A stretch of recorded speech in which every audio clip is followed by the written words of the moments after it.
hypnotic dance. She holds me here with only a glance.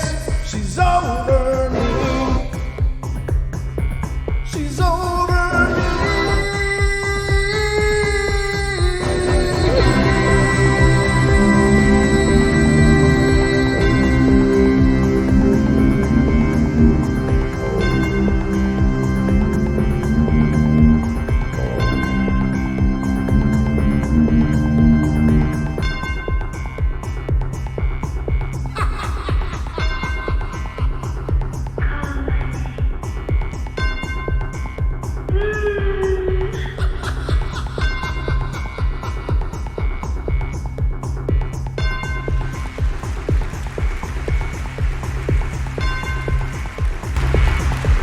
And welcome, everybody, to the Paranormal Portal Bedtime Stories from Beyond. I'm your host, Brent Thomas. I'm just cranking up my night as best as I can. I just feel like I got a lead anchor on my butt, but just kind of lethargic today, I guess. It's just, I don't know, it's pissy and cold, and it just doesn't feel like fun at all. I don't know. I just don't know. I need a tropical beach and like a fruity drink of something in my hand, and waves and barefoot. That's a happy place. So I know you guys are well versed in that, but I'm just I'm really Jesus, I don't like this stuff. I don't like this cold stuff at all. Ugh. Anyway, so hope you guys are having a great night. Thanks for being here. Hope you have had a wonderful day. But let's see, what is it? Tuesday night, isn't it? Okay, so Don will be here tomorrow, of course, with me. So tomorrow night is our 2-hour Wednesday show, which should be good. It's always a lot of fun when Don and I can get together. I don't know if we'll ever get better, but we'll get together and talk about the paranormal stuff that we do. But if you have any stories any of you guys want to have shared on the live shows, by all means, please email them. I've been getting submissions again, which is nice. I really like that. It really means a lot to get those stories from you guys, because every time it's a whole new experience, a whole new take on it, and it's just really cool. And I want to remind you guys on Saturday night. Sorry, I got to charge my phone. It's getting tired. On Saturday night, okay, all right, you done? Jesus. All right, Saturday night we got Donald Raymond Schmidt coming onto the show, and again, he's published and co-published, written and co-written many bestsellers on the Roswell incident and the whole cover-up surrounding that. And he was on the show quite a while ago now, I guess several months ago, but just a great guy, great discussion. Just his insights are just amazing. So if you're at all curious about the whole disclosure or what's going on in the UFO world, this will be a great show you'll want to catch. It's one that I'm really looking forward to. He's just such a knowledgeable guy. The guy's just got it so dialed in, and you can tell he doesn't really just talk out his tail. I mean, he seems to be very well thought and researched on what he's discussing. And I just really enjoyed talking to him the first time around, so I'm really looking forward to him coming back again, and that'll be on Saturday night. So if you're so inclined, we'd love to see you then. But I got a great show, I hope, lined up for you guys tonight, so I will do my best to keep you thoroughly entertained as well as I can. I don't know if Don's in here or not. I know he's working on some things as well, so I mean, he's not here in the studio, of course, but he was poking around in a Bigfoot Odyssey show earlier. And they had a good show tonight too. They had Connie, I forget her last name, but she's a guest host on Coast to Coast from time to time. Really nice lady. I liked listening to her. She's a really engaging conversationalist, and I think that's really cool. So she really did a great job over there, and it was fun to listen to her go on about her experiences and such. So anyway, guys, I hope you're all ready, because, well, it's time for bed.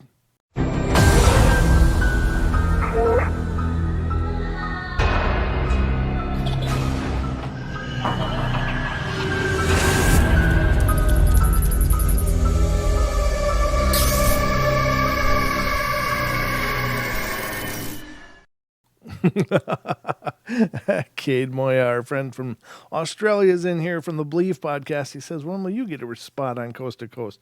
I don't know. I don't. They're not burning down my door, Cade. So I don't know what's going on. Maybe they just haven't heard of us yet, but they will. They will. I've listened to that, and it's totally.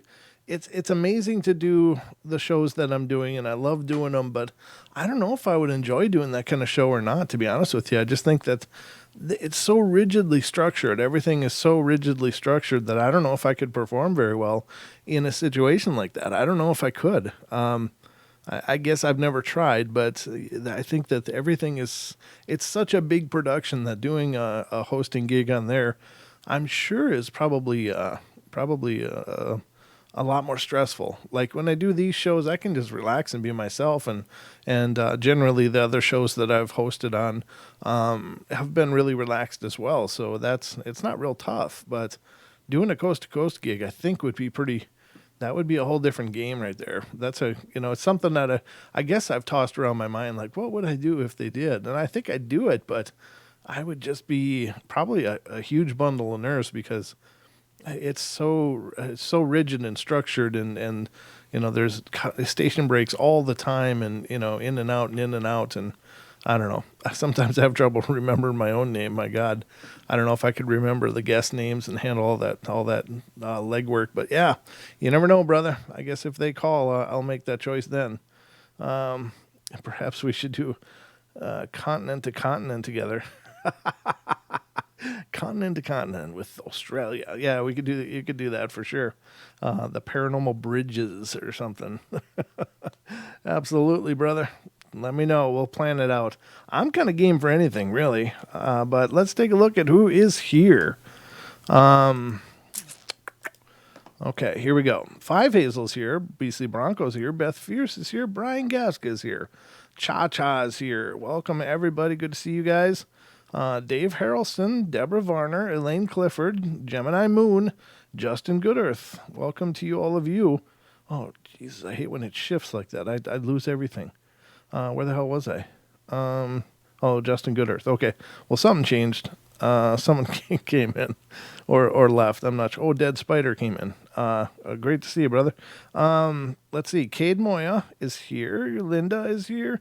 Lindsay Bay. How you doing, Lindsay? That's a new name. I don't think I've met you before, but welcome to the show. Thank you so much for stopping in. Mogayon Monster is here. Nessie Monster.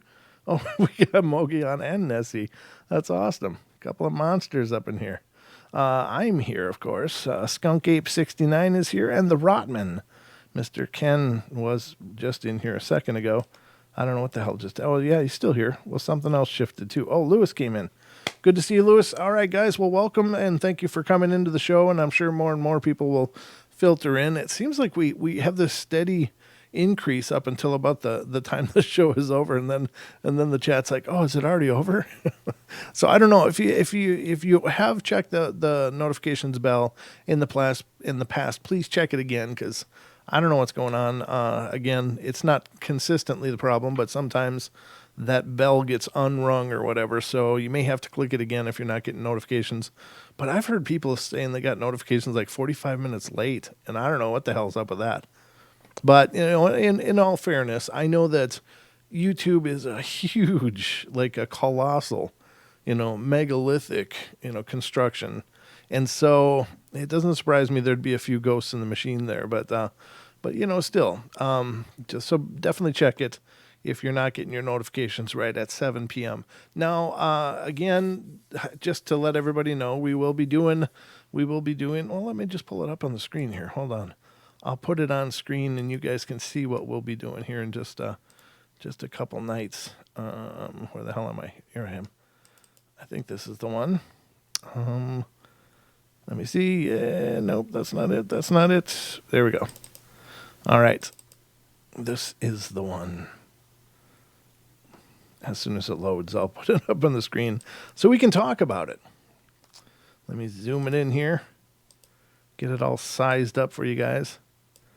Because this is the big event coming right up, ladies and gentlemen. And there it is. I just put it out on social media today. I probably should have done that about a week ago, but finally got to it today and put that out. So Halloween night, ladies and gentlemen. We'll be going. We're going to start an hour later because, of course, I got to get the minion out to get candy. Otherwise, he'll never forgive me. So I got to do all the trick or treating stuff. That's I think it's the law. You have to.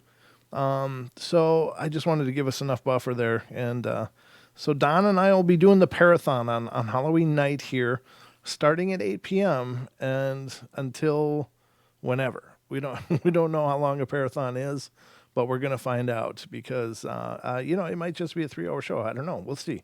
But if we got gas in the tank, we're gonna go until we're empty. It might be a 8, 9, 10-hour show. I don't know. It'll be just a cool experiment, and it'll be our first parathon. We've talked about it for a long time on the portal. In fact, it was actually a fan recommendation or a listener recommendation for us to do a marathon. And I don't know. I've always been down with the idea to a degree, but Don has always been like, "Oh man, that's going to be a lot of work," and he's right. It is going to be a lot of work, but you know what? We're not going to be real formalized about it. We're just going to have fun. We're just going to do what we do for a lot longer than we usually do it. So that'll be on Halloween night. I know it's a work night, so that sucks for a lot of you guys. Maybe we won't have very many people here with us. But hopefully you guys will spend part of that night with us if you get the chance. We'd love to see you. But that'll be the Parathon Halloween night on Thursday night right here on the Paranormal Portal channel on YouTube. So I hope you guys will join us. I made that myself. Just so you know, I'm kind of proud of it. So the Parathon, ladies and gentlemen, coming up in just a couple of days. So I hope you guys will join us. And again, it'll be as long as it is, whatever that means. And, of course, the phone lines will be open, so you guys can always call in. Do you want peeps to share their stories? Of course. Absolutely. As a matter of fact, you can always share your stories, but if you want to wait till Halloween night to do it, that's perfect. Love to hear from you. The call-in number is always the same on the show, and it's right above my head if you're ever looking for it, but it's 720-923-0500. Again, 720-923-0500. So if you would rather email your stories in, you can certainly do that at paranormalportalradio@gmail.com. Again, paranormalportalradio@gmail.com. God, I remember I got a message today from Julia, one of our mods, and I forgot to respond to her. I saw it, and then I meant to, but I didn't, so I'm going to do that right now. She said hello, so I'm going to say hello. All right, we'll see what's up. I felt bad because I know I looked at it, and I was doing 15 things, and I forgot about it, but I remembered just now because I'm looking up, and I'm seeing that we don't have a mod in the room right now, do we? So I hope you guys are on your best behavior. Apparently, we're all unsupervised right now, and that could be a problem. But please, be nice. Be nice to each other.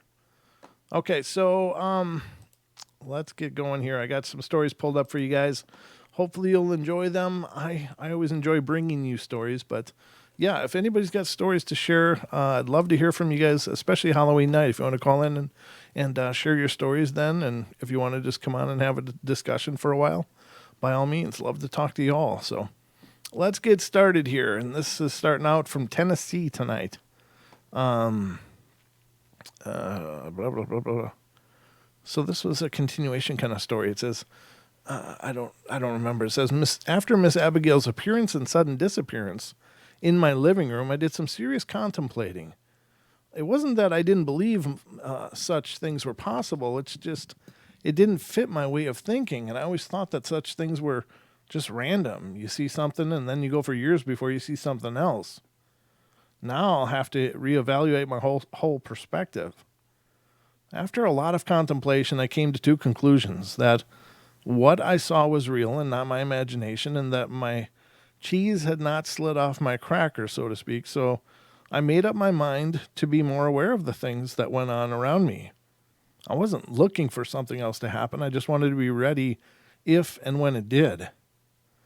Well, I guess the next time she made her presence known was shortly after my knee surgery. I was keeping my knee wrapped in an ace bandage during the day and removing it at night, and I kept the bandage on an end table next to my recliner. And one morning, the wife and I were getting ready for a doctor's appointment, and I sat down to wrap the knee and reached for the bandage, and it wasn't there.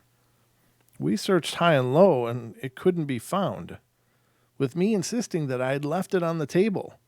We both went to the bedroom to look, and when we came back to the living room, there it was, right on the table, right where I left it the night before. Mrs. Fallon said that it was Abby playing a prank on me. Ouch, my neck. Ugh. At this time, I wasn't totally accepting of her ability, but went along with her, and she talked to Abby as if she were her own child, explaining to her that the joke wasn't funny, and the reason why I have to go to have the bandage, and needless to say, it never ever went missing again. I noticed the more that we talked about her, the more and called her by name, the more responsive she became. We treated her like family and didn't show any fear, and she made herself at home. Don't get me wrong, I'm not saying she's here all the time, but what I'm saying is when she does show up, she's no longer shy and she lets you know she's here. I know, like any jeez. I know, like any female, she doesn't like to be ignored. I remember one night I was writing an email to White Buffalo when I heard her walk up behind me, and I ignored her. She then flipped a tuft of hair on the back of my neck, and I, with a smile on my face, ignored her. My desk is always cluttered with papers, and she smacked a sheet of paper a good 6 inches in the air, and then I acknowledged her, and I told her she could either watch me type or go watch television. Well, she likes TV, and the rest of the evening she was back and forth from the living room to the office like a typical kid. If you all want to hear more about Abby's antics, let me know. If you don't, then I'll tell you about the woman and the ancient one, 2 more, that I share my home with from time to time. Now that is curious to me, and I don't know what that is. Sorry, I got a kink in my neck all of a sudden. So, are they there all the time? Are they not? Perhaps. Oh man, something's really caught. It's just kind of locking up. Sorry. I'm going to turn in my chair a little bit here and make it straight. There we go. Feels much better. Are they always there? Are they always here? Maybe. Maybe they can't be. Maybe it's an energetic act for them to be present, and that is something that maybe they can't accomplish all the time. Not that they would be necessarily... it almost seems like at points they go into a state of almost suspension, is the best that I can try to put a word on it. And that's not from me knowing anything. It's just from me trying to intellectualize the behaviors that I've been reading about for years. But it's like so often it'll be this one major event, and then months, sometimes years, and then something else happens, and boom, it's this another major event, maybe for a period of a few days, and then again a quiet spell in between, and it can be weeks, days, months, even years. But I don't know why that is. Is it because of the energetic acts and it depletes them? Is it because of perhaps it takes an incredible amount of focus for them to remain focused on our actual plane of existence? And I don't know. Perhaps it does. I don't know. But it is curious. I don't know. And is that the difference between an earthbound spirit and a spirit that's transitioned? Perhaps there isn't the energy issues for the spirits that have transitioned because, I don't know, they're aligned with the universal energy more so than the ones that are earthbound and, for whatever reason have not transitioned. I don't know. It's all very curious to me. Very, very curious to me. But it is funny, and I don't know. I guess there's so many questions about this kind of stuff, and I don't expect I'll probably ever have those answers. But they are definitely, well, until I make that journey myself. I guess then I'll know. But until then, I'll be sitting here wondering into my microphone with all of you. Not that anybody has those answers, but they are curious kind of questions. Good story, though. I think that's very interesting. So this one is coming from Colorado, and it says, after all the research and previous confusion, I discovered a black figure, David, might have been communicating with my friend, and I won't tell which one. My friend hasn't talked to me all summer, and as a matter of fact, not for a couple of months now. The most recent happenings are conversations with my friend. David claims that he can communicate with my friend, and so he transfers what my friend says and makes me type the info on my keys. I don't understand what the hell this is about. Is this David thing? I don't understand what the hell I'm reading, ladies and gentlemen. I'm sorry. It sounds like this ongoing dialogue, but I have no idea what the hell this person's talking about. I'll finish reading it in case this makes sense to anybody else. But the most recent happenings are conversations with my friend. David claims that he can communicate with my friend, and so he transfers what my friend says and makes me type the info on the keys. Every time I converse, the keys are always cold on my friend's name and what my friend says. And at first, I guessed he was just fooling around because I mentioned my friend's name in an earlier conversation. That proved wrong. I'm lost, completely lost here, but I'm going to continue just because I'm curious now. A couple of days ago, I asked David if he knew my friend's mom's name, and of course, he got it right. And today I asked my friend's last name, and again, he got it correct. And I asked what I gave my friend for Christmas, and again, he got it exactly correct as well. I don't understand. How is he asking these things? Is it in his head? Is he channeling this, or what the hell's going on? I don't know. During this period, David also seems to have less energy. The keys are not as bold as usual. I think they meant cold. And his liveliness seems to waver a lot.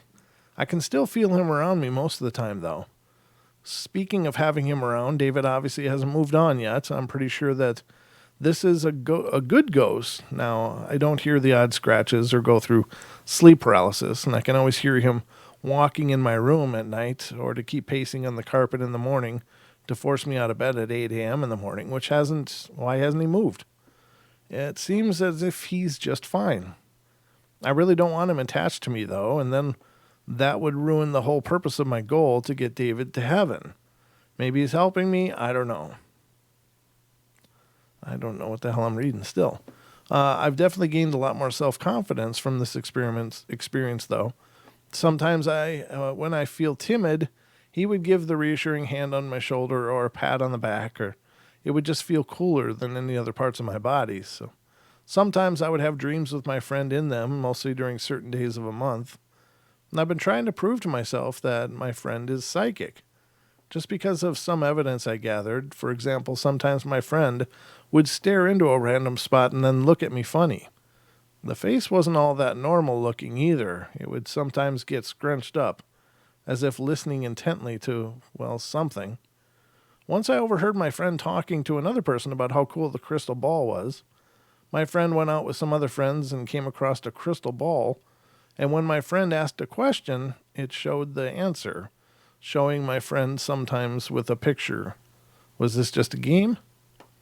There was one where I had a full conversation with my friend in a white place. And my friend told me when the birthday was and what events would be taken that day. And I still really don't know the direct answer to this either. We're pretty tight in our friendship, by the way. We just don't talk all that often. I'd like to know if David is seriously communicating or just joking around. I don't know what the hell you're doing. I don't know what the hell all of this is about. This is very strange. I don't know. I'm confused. I'm sorry. I probably wasted a lot of our time just covering that, but I was hoping at some point any of that would make sense, but it's all this ongoing dialogue, like somebody just chopped out a piece of dialogue from somewhere. So that was just more irritating, I think. For me, it was. Nothing. Okay. All right. So this one's coming from Wisconsin. Summer vacation started, and I live in town close to school. I walk with my friends as usual, and there's a house we always see into when we walk by. The house looks really old, and nobody's lived there for 4 years, and I was wondering why nobody would buy the house, because it's nice and it's big. The entire house needed, I think it's all the entire house needed, was to be fixed up a little. About 2 months later, a family decided to move in. There were 3 kids living there, and the mom and the dad, and they stayed until school started again. The new student in my class was the boy who moved into the house and in our town, and I wanted to know him better because I knew almost everyone in town except him. By the way, his name was Matt, and after school, I walked to my house without my friends, and they all went to another friend's house, and I was walking with him. I asked Matt what the house was like, and he said it was kind of scary and that their doors closed and opened very fast by themselves, and I asked Matt one more question. I asked him if he ever saw a ghost in the house or anything. He didn't say anything for about 10 seconds, and then he said he took a picture of his dog, and there was a blurry figure beside his dog. He asked me if I wanted to see it, and I said, yeah. We were already in front of his house, so he went into this house for a while, and when we came inside his house, the television turned on by itself, and he said that always happens when he comes home. He went upstairs and then came down again. Matt showed me the picture. It was so not made up. The black blur beside the dog was very strange, and his parents came in from the front door. They were really nice and offered me to stay for dinner, and I called my parents to tell them, and they said it was okay. Before dinner started, Matt and I were watching television for a while, and Matt had the control in his hand and was changing the channel until he stopped at the channel he wanted to watch. He put the controller on the small glass table, and suddenly it changed itself. He picked the controller back up and put it back to what he was watching, and it came out of his hands, hit the wall behind him, and broke into pieces. Then the television turned off. Jeez. Whatever it was got really angry, and did that with such incredible force. Well, I had dinner with them and walked to my house after that, and the next morning I walked to school and Matt was waiting for me, and he said that his parents are thinking of moving from that house because something was in that house, and it was getting really violent. After school, I told my parents about it, and they decided to help get them a nice house close to ours, and they got along really well, and now, until this day, Matt lives 6 houses to the left from mine, and we're really good friends. The house remains empty, and I hope nobody moves there for their safety. Yeah, that's creepy. There's some, some of those spirits can be really, really pretty unpleasant bastards, and I don't know. I guess it's commonly believed whatever a spirit was like in life, they're just going to be the same kind of person after. I'm not sure if that's true or not. Maybe for the earthbound ones it is. I think those that transition probably get their eyes opened up a hell of a lot, and everything changes then. But I think for the ones that remain, for whatever reason they remain, I don't think they get that whole epiphany of the bigger picture, and so they still maintain their little picture, and so which is unfortunate, I guess. But anyway, this one's coming from Arizona. Here's a word I know I've seen before. I just can't remember what it means. Hypnagogia. I'm a newly minted member to this site. Found a lot of experiences entertaining and scary and even a bit funny in some cases.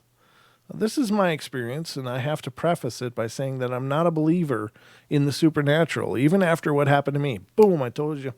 This is what I was talking about last night, these people. I don't believe in ghosts, but this one time, there's always that story. So something happened to this clown. I shouldn't say clown. I don't know the person at all, but something happened to this person. Absolutely, I guess we'll find out what it was, but still, not a believer. However, that same person is on a ghost site, recording their experience. So, are they a believer? Doesn't that kind of qualify them as a believer, if they're spending their time reading other people's stories? I mean, at the very least, they're incredibly curious because of what happened to them. But it's that that desperate clinging to a paradigm that drives me crazy. I think that's just it's just very bizarre.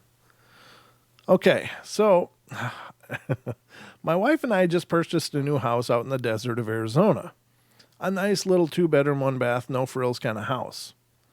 We turned our extra room into a guest bedroom, and that's where I would go on a regular basis if my insomnia kicked in so as not to disturb my wife. I was having a hard time sleeping one night and decided to usher myself to the guest bedroom. The bed in this room is horizontal to the door, and the door to the guest room enters a hallway to our main bedroom, and when lying on the bed in the guest room, one can see right down the small hallway to the bedroom door. So I tiptoed out of the bedroom, my wife softly snoring away, and crawled into the guest bedroom bed. I lay there for about an hour or so, somewhere between the darkness of dreaming and when I thought I heard my wife get up, and I opened one eye and looked at the door. There was someone standing in the doorway, and I thought for a brief moment that it was my wife coming to check on me, but the person standing there was shorter. And as my eyes adjusted to the darkness, I started to pick up details. It was a woman wearing a long white flat unadorned gown and thin white veil over her head.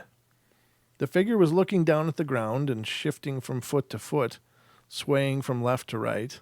That's awkward. I was stunned.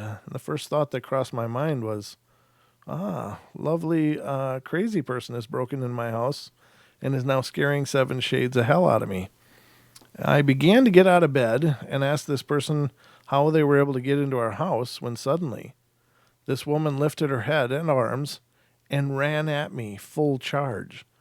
Oh, that's terrible. That is so horrible. Oh, God, that's creepy. This is where my story gets a little choppy. I remember the woman's face. Her mouth opened in an expression of screaming, her empty eye sockets, and her skin like gray beef jerky. That's really the only way I can compare it. And I yelled and then blacked out. And when I awoke, I was running down the street away from our house, in my bare feet and shorts, half dressed. In the cold and dark, I walked 2 blocks back to our house, my heart beating in my chest like a jackhammer. The front door was open a bit when I made it back, and I pushed it open slowly, ready to punch or kick anything that came near me.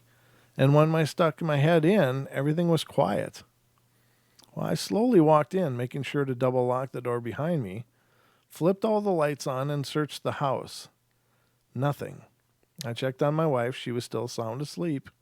Even after all my yelling and bolting out the door, she was out like a light. So needless to say, I didn't go back to sleep that night. As a matter of fact, I took the bed out of that room the very next day. Also, I never told my wife what had occurred that night. What I think happened maybe is that in between the spaces of the darkness of dreaming, my mind decided to play a cruel trick on me. Or maybe not, who knows? That's a great case right there, denial, ladies and gentlemen. I know that people can hallucinate. Everybody, thinks they saw something from time to time, and most of the time maybe they do. But if it's that vivid, that's not just a random figment of your imagination, unless he was dreaming. Maybe he had fallen asleep and didn't realize it. I guess that's possible, but it's also possible that he saw the gray beef jerky lady charging at him from the doorway. And that's creepy as hell. That is just creepy as hell.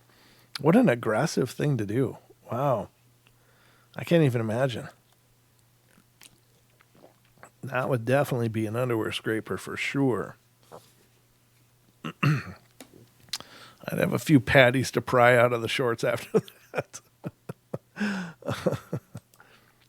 What's going on? Oh. Just got a message, but anyway. Nothing I can attend to right now because, I'm busy. I'm busy reading you guys your bedtime stories. Okay, this one is from Michigan. Oh, I got a call here. Hello. Let's see who's calling me. Boom. Area code 602, you're on the air. Good. Hi, Brent. It's Janice. How are you doing? Hi, who is this? This is Janice. Janice. Okay, hi. Welcome. Welcome to the show. Yeah. Thanks. I have several different stories. What would you like me to share with you? Oh my God, I'd love to hear. A lot of them are paranormal. I would love to hear anything you want to share. Actually, it's just great to hear people's encounters. So, whatever you feel like sharing. Oh, okay. Well, I'm a medium. It took me a while to figure that out, but I'm a medium. But I didn't know that a good percentage growing up, so I would just have a lot of random experiences with dead people and get the snot scared out of me. So Okay, there was one time I was about 7 years old, and I was staying at a friend's house. Okay. And this friend of mine, like, this house was always super duper cold, like a freaking museum. It was very odd, and like her mom and her always like made a like had a collection of a bunch of porcelain dolls in their house. Uh-huh. Um, like, and they kept them everywhere in the house. Like, there was special shelves for them, even in her room, like overlooking her bed, which is a little unnerving at night when you're trying to sleep. um, to have all these like porcelain dolls, and they're not like common ones that you can buy anywhere. They were definitely antiques that had been passed down in the family, or her mother would go like antiquing and pick them up, kind of thing. So yeah, that was just a little unnerving. But one of the nights that I had spent the night at this girl's house, we're girls sleeping over, doing the thing that they do, just goofing off, laughing. At one point in the middle of the night, her closet doors like swing open, and they're like the double door handles that you pull, and they like kind of slide out and then over, like to the sides. Yep. And like they just like swing wide open, and then like it gets really, really cold in that room, and a couple things fall out of her closet. And like her mother was very anal retentive about everything being in its place, so it just was weird that they would just like kind of open and fall out. And that was kind of disconcerting. And she had her hurricane lamp going earlier that night, and it shattered, because she had turned out the light, and the hurricane lamp, I don't know what was wrong with it, but an hour later it shattered and broke, and like the kerosene got everywhere. Oh no! And it was the same night that this all happened. It was very disconcerting. It was just kind of like, what the heck? So that was scary. And we're like only 7 years old. And then I think it was about like 3 months later, I was staying at her house, and this was not too long after her grandmother had passed. Okay. And they put the grandmother in the hospital, and she had passed like 2 days before that. I had no idea. And they actually had like a room that the grandma used to stay in. But since grandma was gone, the room was like open. Oh, nice. And I was on the way to the restroom, and I walked past the room, and I can see her grandmother sitting in a rocking chair, and it moving back and forth. And I'm like, okay, I guess grandma's here. No big deal. Uh-huh. So I go to the ladies' room, do my thing, come back, and I see her, and she's still there, and the rocking chair's still going. And I'm like, that's so weird. And I go and sit in her room, and I'm like, hey, Shannon, do you know that it was like, so your grandmother's back here? I guess she's doing better? And she's like, what? And I'm like, yeah, your grandmother's back here. Like, I saw her. Isn't she in her room? Because the door's open, and she's just sitting there in the rocking chair. It's kind of late for her, isn't it? And she's like, no, she died like 3 days ago. And I'm like, no, she's in her chair. What are you talking about? Like, and she's like, no, she died 3 days ago. And I'm like,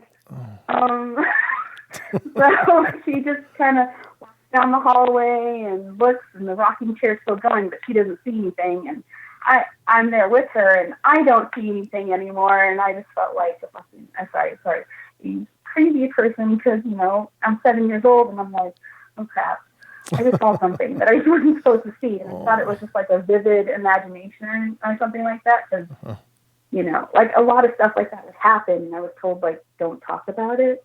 So but that's like one of the stories that happened. So. That's really cool. That's really intense. So did you know at that time? You said you're a medium, but so this has been happening your whole life then? Yeah, the funny thing is the friend that I had made, Shannon, we had moved into this house. The name of the street was called Columbine. And when we moved into the house, I had imaginary friends, but they were dead people, and I didn't know it. So 2 of them were people that had actually been burned alive. And I had very limited vocabulary and a speech impediment back then, so it was very hard for me to describe what I was seeing, and my mom just thought I had a vivid imagination. And I would call the people that were burned alive mud people, because their skin was all cracked, and it just reminded me of dried mud. I didn't know how to describe it. Oh my God. But they were definitely mud people, and that's what I would call them. But they were actually people that were disfigured and had burnt. And the other one was one of the construction workers that had actually died building the house next door. I don't remember what his name was, but I do remember having a hard time describing what I was seeing to my mom, because he had like a hard hat on and the tool belt and the work boots and all that. And like, and you know, it was just this guy that I talked to for quite some time. And my mom had asked me about my imaginary friends, and I was like describing him in my own way. And I was like, yeah, he's got this hat on, but you know, it's really hard. and she's like, and I'm like, you know, it's weird. And I had to like go get like an example of what I was hitting because it was plastic. And she's like, oh, it's plastic. I'm like, yeah. And she's like, so it was a hard hat. And I'm like, yeah. And I'm describing everything. And I'm like, yeah. But his heart stopped working because like, I was like, you know, it's like a shock, but it was a big shock through his system. And what happened is the guy was electrocuted to death. Oh, but geez. My mom and my stepfather knew about it, that Okay. that it happened, because they kind of have to like tell you when you're buying houses back then Sure. that, you know, hey, this is what happened in the area, just a heads up. And my mother freaked out and then was talking to my stepfather later, and she was like, did you tell her what happened? And he's like, no, why would I tell her? That doesn't make any sense. And she's like, she's describing him to the T. This is freaking creepy. And then, like, from that point on, it was just like, you shouldn't talk about this because it's not good. And I'm like, oh, okay. And she's like, you should stop talking to them. Oh, okay. Because the mud people would get me in trouble and tell me to do things that weren't exactly good.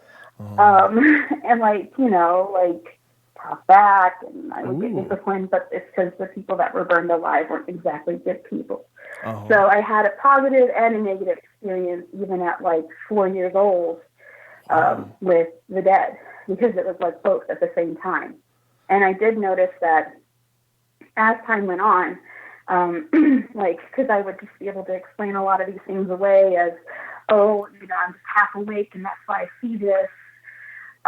You know, or it's really dark, you know, your mind makes this up, and I would get a lot of impressions on people, and they would be dead accurate, but to me, I would be like, oh, I'm just reading their body language, you know, or, you know, it's really obvious if you stare at them, you know, but no, I was feeling their emotions, and I didn't know that's what I was picking up.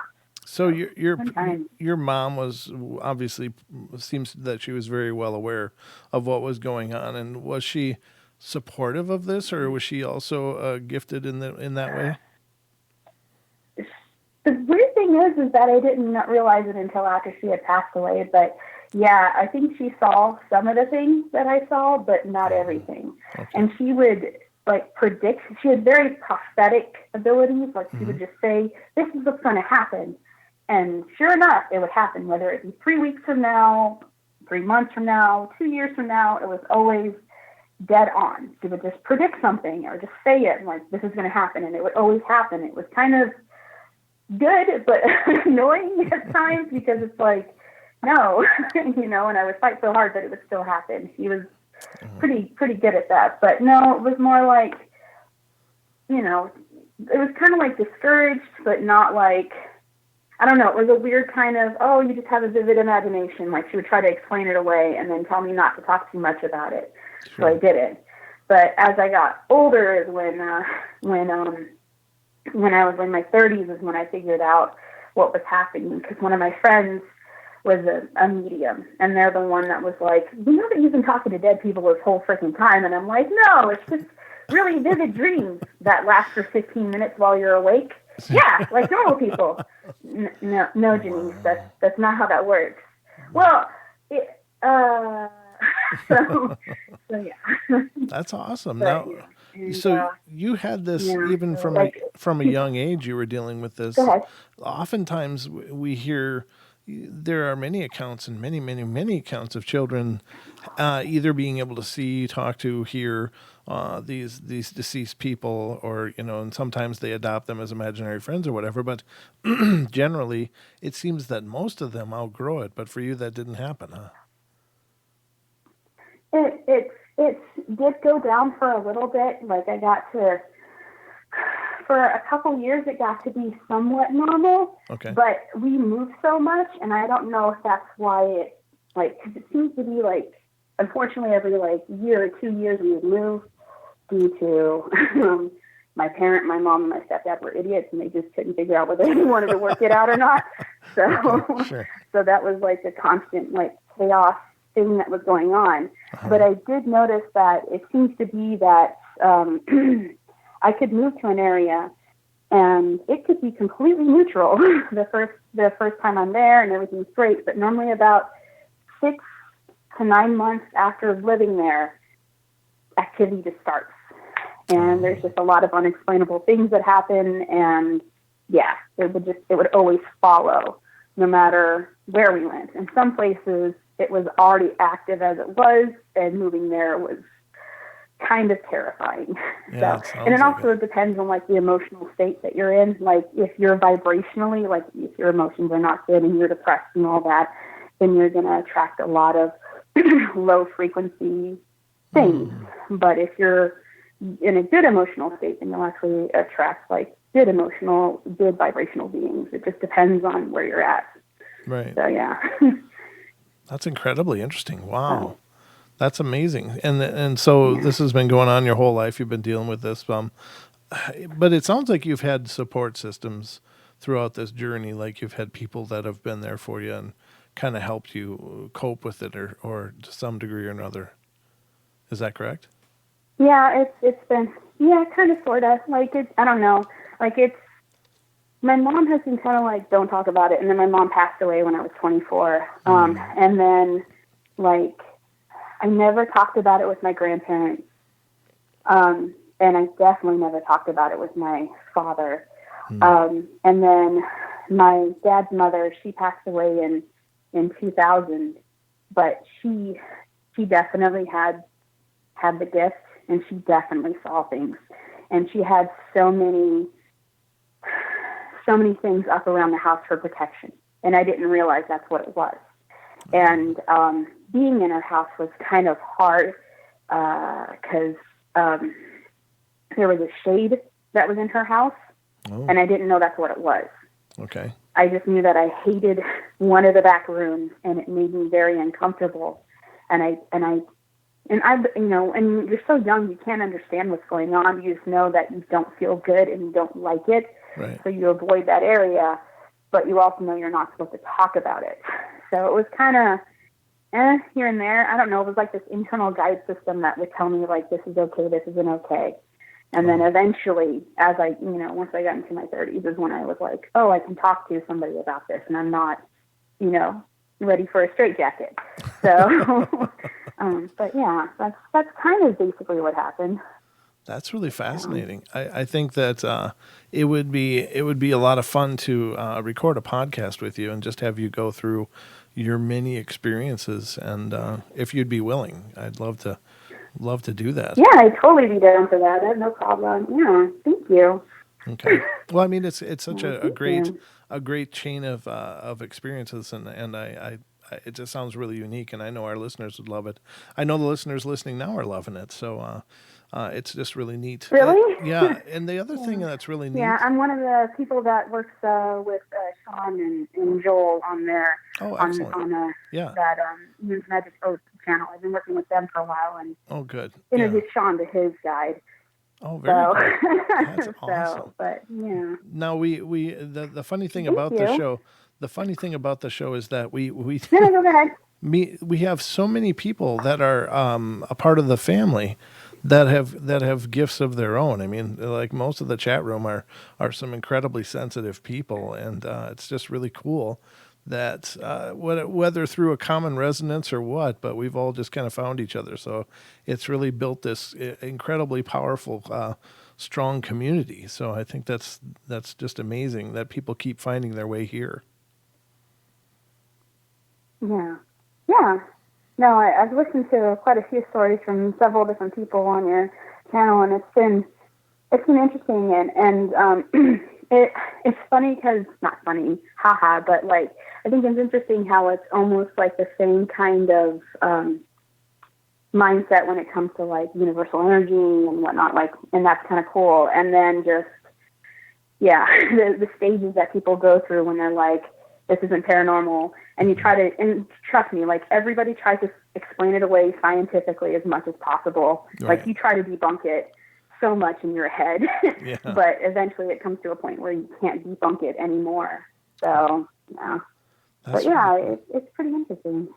Well, if you would please reach out to me via email at paranormalportalradio@gmail.com, and let's make that happen. I'd like to take some time and just get as much of your story down as we can, because it sounds just fascinating. Okay, thank you. I'd love to.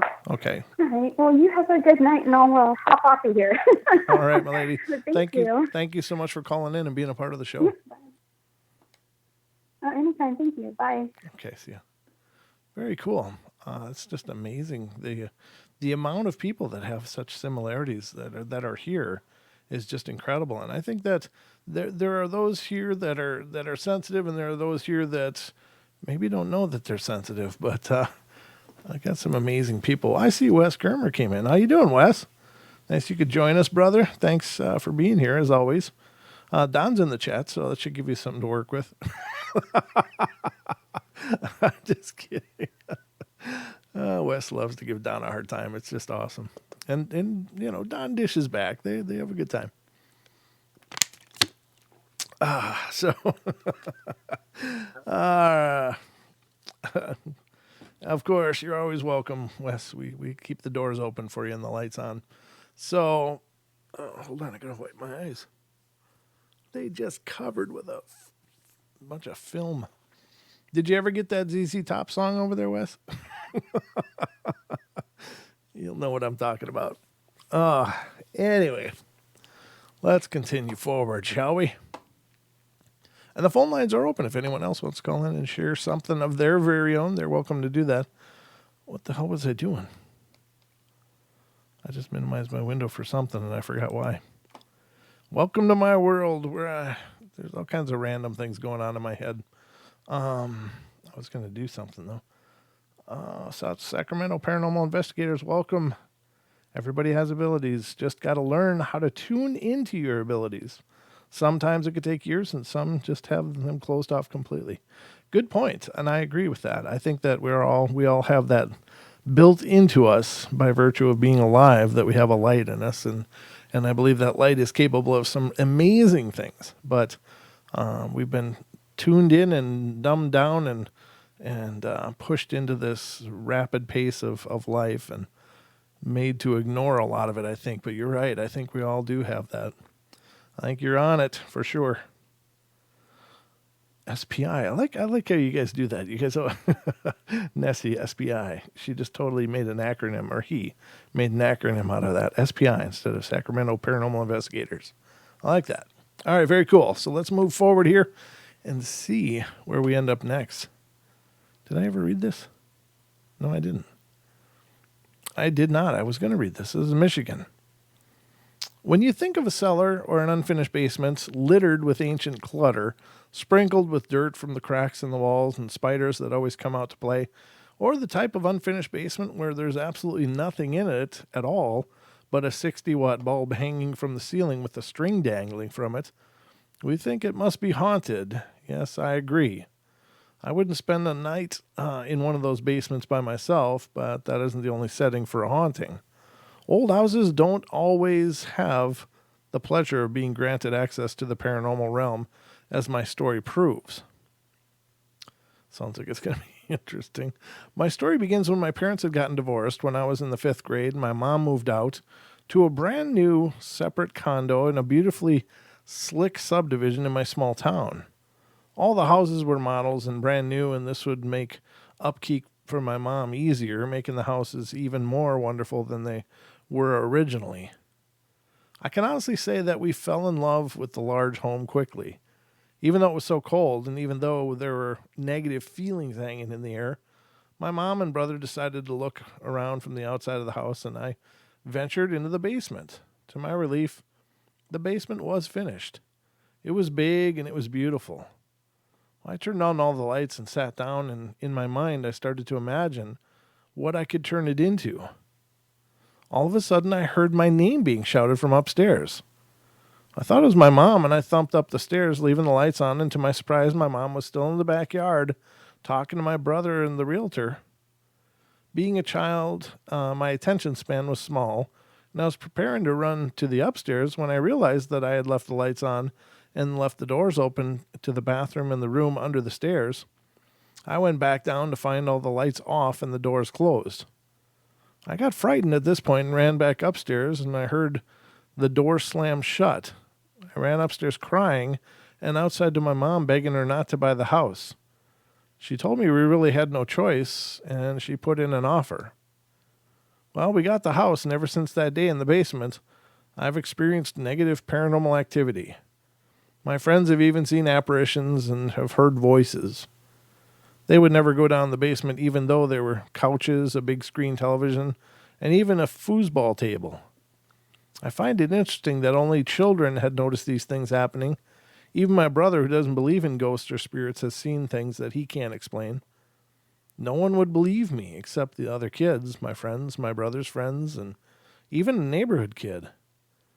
During the time living in that house, I've experienced unimaginable nightmares, footsteps thumping up the stairs after me, lights turning on and off, doors opening and shutting on their own, random laughter, apparitions roaming the living room, and even conversations and whispers outside my door.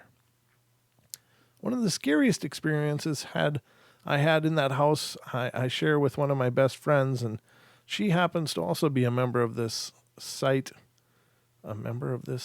Site, S-I-T-E. They spelled it wrong. They spelled it S-I-G-H-T. Her name is blah, blah, blah. One night we spent the night, and we spent the entire time in my room because she was also scared of my house. We were lying in bed talking when it became freezing. The door opened by itself, and we would hear giggling. And at this point, I had been living in the house for 3 years and had gotten accustomed to these things. And I challenged the spirit by shutting the door. Well, it opened again, and this time harder. Each time the door opened, the spirit got more forceful until the door slammed me in the face, and I screamed in pain, and the door slammed shut. All night the lights would flicker on and off, and we would see an apparition of a man standing in different places in my room. And I hope that one day I'll figure out exactly how many spirits are in my house and whether some of them are protecting us or not. I hope that there's at least one good spirit in my home. Yeah, that's the thing. They don't have to be old, decrepit old buildings to have activity. Sometimes they just have them. Hell, some of the most profound activity I had in my own experience was in a brand new house. My ex-wife and I were the first ones to live in it. It had never had anybody live in it. And before that, it was just undeveloped plot of land. So very strange. There doesn't always have to be a big. Well, then again, the land may have had a history that I don't know of, but which is certainly possible.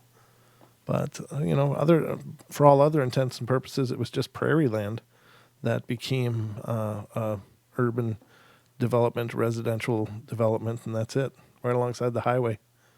So I don't know. Hard to know. This one is from New York. I don't know. This one sounds like it's going to be interesting. Again, the phone lines are open. If anybody else wants to call in, I should look at the time. Lots of people in here tonight, though. Great. Thank you guys for being here. I'm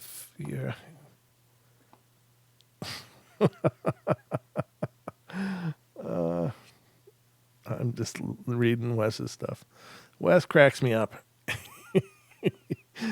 Yeah. All right. So let me see what's going on here. All right. So New York. This is a story that occurred in the summer of 2006. It was a very hard summer for my parents and I. We just lost the house I lived in since I was 2 to foreclosure. Yeah, the story's from 2008. So go figure. A lot of people were going through that crap then. And we were getting ready to move into my uncle's house. He was already moving his family into a house he had just built, and we were going to live at his old house. Well, those plans went south when we got a call from him saying he has to sell the house to someone else, offering more money than we could afford. Oh, wow, that's so harsh. Got to take care of your family, I guess. So we were desperately looking around for a home to live in when we got a call from a friend of our family who is a realtor saying they had a house listed for $90,000, which was $10,000 less than what we could afford. So it had 5 bedrooms, 4 bathrooms, huge kitchen. We thought it was the greatest deal until we went to inspect it. The gutter was fallen to the ground. There was really no yard, and there was asbestos siding. This is where the paranormal stuff comes in. I was only 12 or 13 at the time. I already had past experience with paranormal activity. Note how I don't call it ghosts. Normal kids are afraid of ghosts. Me, I was trying to find them. My mom was upstairs looking at the bedrooms. My dad was hammering the details out with the realtor, planning to purchase the house, and I went into the basement, fascinated to find a room that looked out of place. So I walked into it and found a trap door looking thing. I opened it to find a huge open hole in the ground, and as soon as I closed that, I heard a whisper, thinking it was just listening to the voices of my dad and the realtor through the vents. I hear a firm, "Get out. You shouldn't be here." I look around at the dark basement to find no one. Thinking that it was just my conscience, I kept looking around. I got that someone is watching you feeling, so I look around some more, looking for something that could be giving off high electromagnetic effects. But there was nothing. I felt a hand on my shoulder and heard again, "Get out." And I went to swat whatever it was grabbing me and found cold air. Well, I ran. When I got upstairs in the light, mind you, all of that was in the dark with nothing but a flashlight. I approached my dad and I looked out the window and where they were standing and saw a gravestone in the backyard. So I said, "Dad, we have to go. I don't feel good at all." He told me to wait, and I had to stop him from making the mistake of buying the house. So I went in the other room and tried to force myself to throw up. I walked back into the kitchen area where they were talking and threw up, and then we left.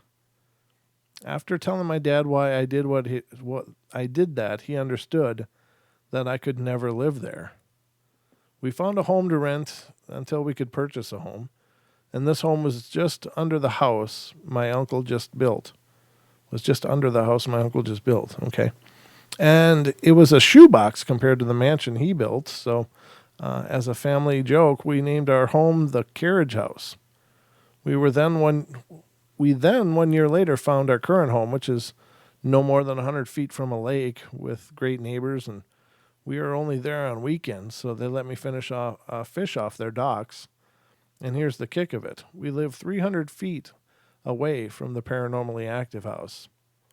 I'm now piecing together what that occurrence could have been in the basement. The area I live in was once around a stop of the Underground Railroad. In the time of slavery, from what I understand, this area was strictly anti-African American, and I think that this house was a refuge to those poor slaves. The hole I opened must have been used to store the slaves. The gravestone out back must have been the homeowner at the time, and he was protecting those slaves, telling me I'm not supposed to be there. A residual haunting? I do, in fact, remember a feeling of being scared as soon as I opened the trapdoor. Any thoughts? Well, I don't know. That's hard to say. Very interesting, though. How much time do we got? Oh, my God, we're already over an hour. I guess that's it, ladies and gentlemen. I guess that is it. It felt like it was only going for about 30 minutes here, believe it or not, but I hope you enjoyed the journey. I enjoyed bringing you on it.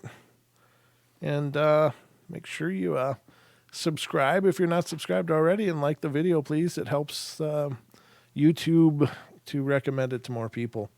But thank you all so much for being here. Thanks for being a part of the Paranormal Portal family. I see a call just came in. I'll answer it because it's from Australia. Hello from Australia. You're on the air. Hello? Hello, Brent. Yeah. It's Ken. Hey, Ken. How you doing, brother? How you going, mate? How you been? I thought I'd just stretch the show out a bit longer. Happy Halloween. We haven't celebrated that since, only started in the 90s in Australia, so sort of a weird thing here. Right. I just, what was I going to say? Oh, I was just going to give a plug to Cage Show, Believe UFO, Paranormal Podcast. actually did a show of him last night, so that'll be on in like 3 or 4 weeks. Oh, brilliant. I can't wait to hear that. Yeah. Yeah, just give him a plug. And, he's got a good Australian radio voice. Yeah, he For a does. Queenslander, amazingly educated fan. But, Yeah, he's a nice guy. and I was telling UFO stories on his on the call last night, and I forgot to tell him a major one I had. Oh. And I thought maybe I can just tell it on your show. Why not? Let her rip. I that was means go ahead. living in the Dandenongs, which is like mountain range outside of Melbourne, about 32 kilometres from miles from Melbourne. Uh-huh. Because we changed the kilometres I still stick to miles for some reason. But, and I was in this town, Belgrave, which is just, at the foothills of the mountain, this town. It's kept pretty, much like it was, 50 years ago. And the whole town's been protesting about McDonald's for years, and suddenly the council just said stuff for what the people think. We're putting a McDonald's here. But that's, God, I'm digressing. Anyway, I was there one night in, I think it was about 1999. Uh-huh. And, a mate of mine was inside at Safeway, Woolworths, whatever you call them in America, it's the same company. And I was waiting out in the car park, and this car park's sort of on a hill. It's a very hilly area. Okay. And it overlooks the whole town. And I'm just standing outside, having a cigarette, and there's a few other people in the car park. This is at night. I don't know if I mentioned that. Sure. And, and suddenly I've looked up and seen this gigantic, bright, like chandelier type shape just hovering above the town, and I'm going, what the hell is that? And then these other people were out there. I was going, are you seeing that? And they're all looking up at it going, what is that? And it was like the brightest white you could ever imagine. It was just shimmering. Wow. And it just didn't look real. It looked like a gigantic, ship, Right. And it seemed to be, like as high as a low-flying plane would be, And we're all looking at it, and I'm going, wow, this is a UFO, or something. I wasn't even sure what it was when I first saw it. And then the whole object tilted. Oh, wow. Like, it was just sitting there still as for like a minute. Mm-hmm. And we're all watching going, what is that? It didn't move, no sound. And then the whole object just tilted. It was like the size of a city almost, to look at it. Wow. And then it just shot down behind the town where all these mountains are, like behind this mountain range. Uh-huh.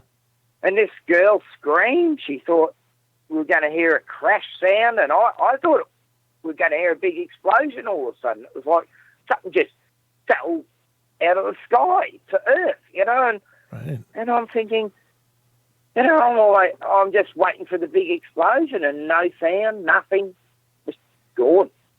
Wow. And I'm going, and they go, what was it? And I go, oh, it's just UFOs. There's plenty of them in this area over the years. Yeah, it was nothing. And there has been in the Dandenongs and all the places you look out over Melbourne. Yeah, so that was just part of the story I forgot to tell Cade. That's amazing. Yeah, just thought I'd share that. Thank you, brother. And it's great to talk to you. I've missed lovely, you. hot 100 degrees. Oh, 100 degrees. Nice. Sorry, Brent? I said I missed you. It's nice to hear from you again. Yeah, it's been a while, hasn't it? I was busy with my dog. She's crippled, and Yeah. I was, nursemaid for the last year or two. And Wow. yeah. It's But, great. Great. Now I've got 2 other dogs still with me, and Yeah, I've seen the pictures. I and, keep they help me. I keep following what's going on in your world, even though we don't talk that much. But I keep watching your pictures on Facebook, and I've seen the other dogs too. It's really sweet. Oh, on Facebook? Yeah. Oh, cool. I keep up with you. Thanks. No, I appreciate it. I appreciate you having me on the show, and yeah, I mean, it's been a good, Oh, well. It's been great. You've had your show all these years. Yeah, you were here right at the beginning. You were here when I first started, so you've been with me a long time, brother. It's great to hear from you. Yeah, well, because of you, I had the guts to ring up, other shows.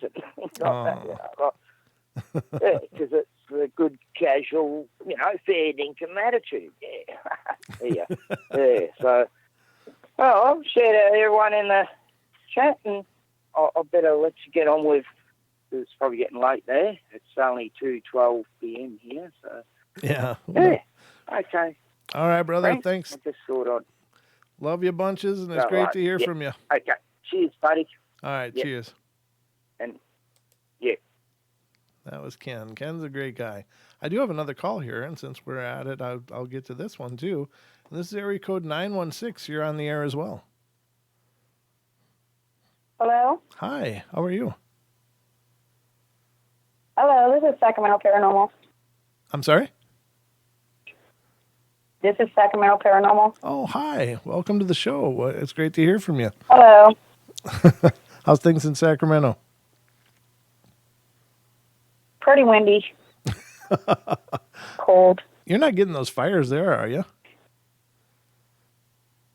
No, but they're heading towards this way. Oh, no.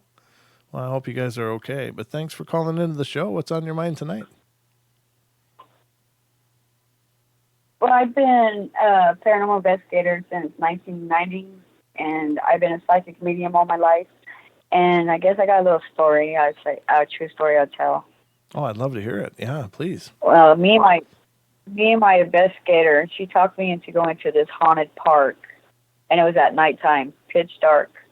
And when we pulled up, I told her I didn't have a good feeling about it, but she talked me into it. So let's stand there trying to communicate with the spirits, whatnot. Mm-hmm. And I just had this strange feeling. And then when I turned around, I noticed that she ran to the car and left me behind. And then I turned back, and I was face to face with a solid black mass, human-shaped, and I couldn't move. I was just frozen. Oh, no. And she realized something was wrong, so she ran over with her holy water and just started dousing it with holy water. Oh. And, it dissipated, but I still couldn't move. She had to drag me to the car. And when I came to, I was yelling at her, "Why did you leave me behind? No man behind." And she goes, "I didn't leave you behind." I go, "Yes, you were." And when I was running back to the car, a tree branch almost took out my eye. Oh, jeez. Oh, no. So now she saw it too? She saw the exact figure you saw? Yeah, because she has abilities also. Okay. And plus, we've been working together so long, she knows when there's something wrong.